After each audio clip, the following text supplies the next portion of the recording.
Welcome to my channel. இன்றைக்கி நம்ம டேஸ்டியான முட்டை சாதம் எப்படி செய்கிறதுன்னு பார்க்கலாம். இது வரைக்கும் எங்கள் சேனல் சப்ஸ்கிரைப் பண்ணலைன்னா அனிதா எஸ் ஆனிட் பக்கத்தில் ரெட் கலரில் இருக்க சப்ஸ்கிரைப் பட்டன் கிளிக் பண்ணிவிட்டு பக்கத்தில் வர பெல் பட்டன் கிளிக் பண்ணி ஆல் கொடுத்துக்கோங்க. அப்போ தான் நாங்கள் போடுற எல்லா வீடியோவுமே உடனடியாக உங்களுக்கு நோட்டிஃபிகேஷனில் கிடைக்கும். கடாயை ஸ்டவ்வில் வச்சு ஸ்டவ் ஆன் பண்ணிக்கோங்க. 2 ஸ்பூன் தேங்காய் எண்ணெய் சேர்த்துக்கோங்க.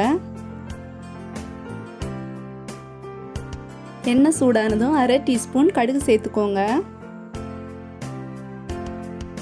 ஒரு பச்சை மிளகாவை சின்ன சின்னதாக கட் பண்ணி சேர்த்துக்கோங்க. இதை இப்போ லைட்டாக ஃப்ரை பண்ணிக்கோங்க.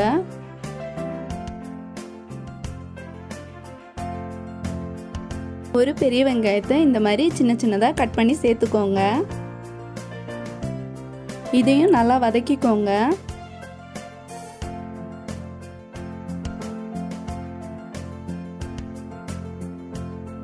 இந்த மாதிரி கோல்டன் ப்ரௌன் ஆகிற அளவுக்கு வதக்கிக்கோங்க. இதில் 2 முட்டையை இந்த மாதிரி சேர்த்துக்கோங்க.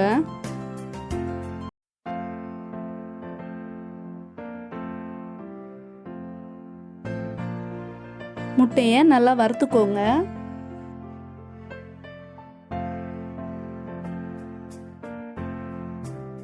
முட்டையை இந்த மாதிரி நல்லா வறுத்துக்கோங்க. இதில் 1/2 ஸ்பூன் மிளகாய்த்தூள் சேர்த்துக்கோங்க. 1/2 ஸ்பூன் மஞ்சத்தூள் சேர்த்துக்கோங்க. தேவையான அளவுக்கு உப்பு சேர்த்துக்கோங்க. பச்சை வாசனை போகிற அளவுக்கு நல்லா ஃப்ரை பண்ணிக்கோங்க.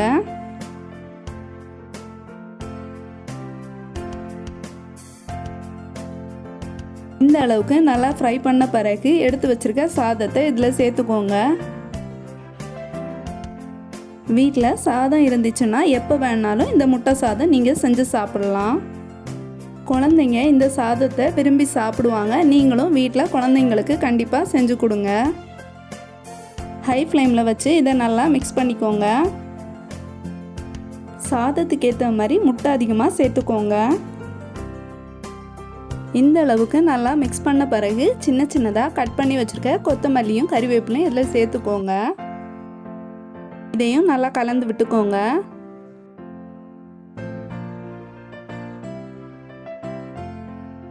சூப்பரான டேஸ்டியான முட்டை சாதம் ரெடி ஆயிடுச்சு. நீங்களும் குழந்தைங்களுக்கு செஞ்சு கொடுங்க. இந்த வீடியோ உங்களுக்கு பிடிச்சிருந்துன்னா லைக் பண்ணுங்கள், உங்கள் ஃப்ரெண்ட்ஸுக்கு ஷேர் பண்ணுங்கள். நீங்களும் வீட்டில் ட்ரை பண்ணி பார்த்துட்டு கமெண்ட் செக்ஷனில் கமெண்ட் பண்ணுங்கள். இது வரைக்கும் எங்கள் சேனல் சப்ஸ்கிரைப் பண்ணலைன்னா அனிதா எஸ் ஆனிட் பக்கத்தில் ரெட் கலரில் இருக்க சப்ஸ்கிரைப் பட்டன் கிளிக் பண்ணிவிட்டு பக்கத்தில் வர பெல் பட்டன் கிளிக் பண்ணி ஆல் கொடுத்துக்கோங்க. அப்போ தான் நாங்கள் போடுற எல்லா வீடியோவுமே உடனடியாக உங்களுக்கு நோட்டிஃபிகேஷனில் கிடைக்கும். Thank you friends.